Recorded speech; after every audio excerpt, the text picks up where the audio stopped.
When Brittany Edgington drove by an elderly woman crossing the street, the senior's appearance struck her as rather unusual. Then, after speaking to her, Edgington received an unexpected reply, one that in fact led the passerby to immediately come to the woman's aid.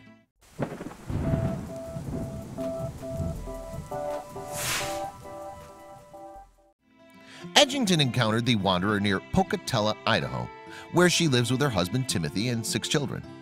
And when she's not with her family, Edgington works as a certified nursing assistant, performing in-home care in the local area. Now, on December 22, 2017, a series of events led to Edgington making an alarming discovery. At about 7:30 a.m. that day, she'd stopped at a convenience store to pick up a beverage. And after that, the medical professional had crossed the parking lot and headed home on a route that led her onto a street in the neighboring city of Chubbuck. It was on this street that Edgington spotted something odd. 99-year-old Elsa Baker out in the cold, dressed without any concession to the weather. The mom would later tell the Idaho State Journal, "I saw a little lady on the side of the street not wearing a coat, gloves, hat, or any winter clothing."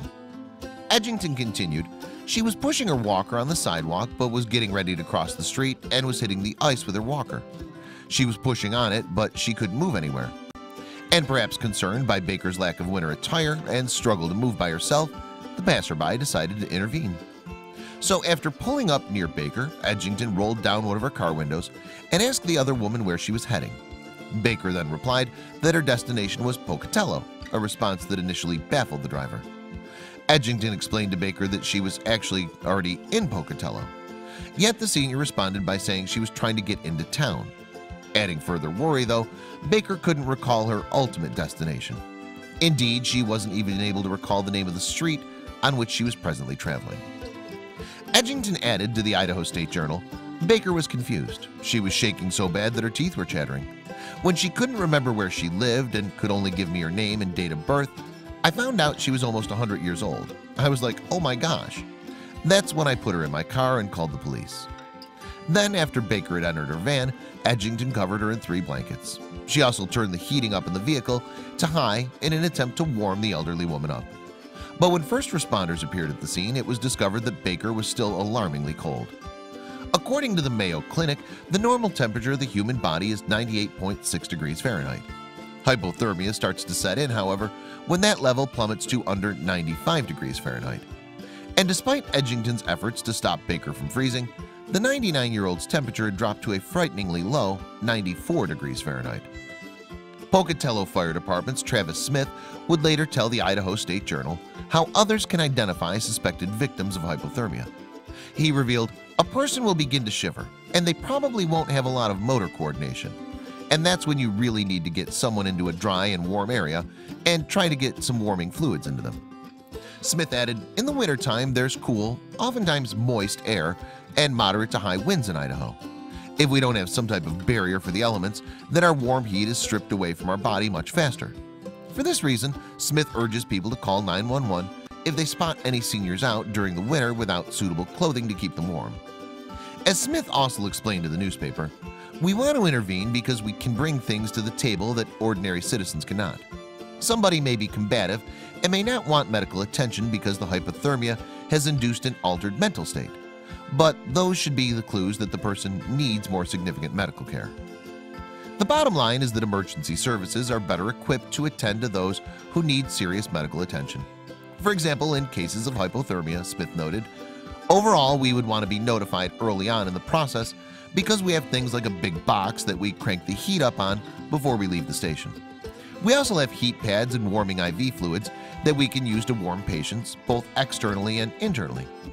But there are still actions that the wider public can take to help those at risk of hypothermia. Indeed, Edgington's own quick thinking could just have saved a life." As the mom told the Idaho State Journal, "Baker's skin was bright red, and it looked like she'd been out there for a while. Emergency responders told me that if I wouldn't have stopped, she could have easily died." The nursing assistant went on, "It's weird because I normally don't stop at the gas station, but when I saw Baker, I thought of my grandma or my mom, and I hoped someone would stop if it were one of them." So Baker was lucky that Edgington had strayed from her usual routine and route home that day. Fortunately, too, law enforcement officers were eventually able to find out Baker's address. And Edgington subsequently took the nonagenarian there and returned her to grandson Rob Mowry. It turned out, though, that Baker had gotten locked out of her home, which may have been why she had begun to wander. Apparently, Mowry later revealed his grandmother had started off on her journey, believing that she was accompanied by another individual. She'd also been intending to pay a nearby friend a visit. Thankfully, however, Baker hadn't strayed very far from home, only about 200 yards away from the house, Mowry added. Fortunately, moreover, Baker's tale ends happily. You see, after Edgington's intervention and medical attention from the emergency services, she was able to return to her family relatively healthy and safe at last, with Mowry going on to reveal that his grandma seemed to be doing fine now. Sadly, though, this is not the case for every victim of hypothermia. So if you suspect that someone out in the cold weather needs help, act quickly and call 911. Then, as the Mayo Clinic suggests, while you wait for emergency help to arrive, gently move the person inside if possible and carefully remove his or her wet clothing. Replace it with warm, dry coats or blankets. As Edgington has demonstrated, those actions could very well spell the difference between life and death. I hope you like this video. If so, please hit the subscribe button and click on the bell icon to make sure you never miss a video from our channel.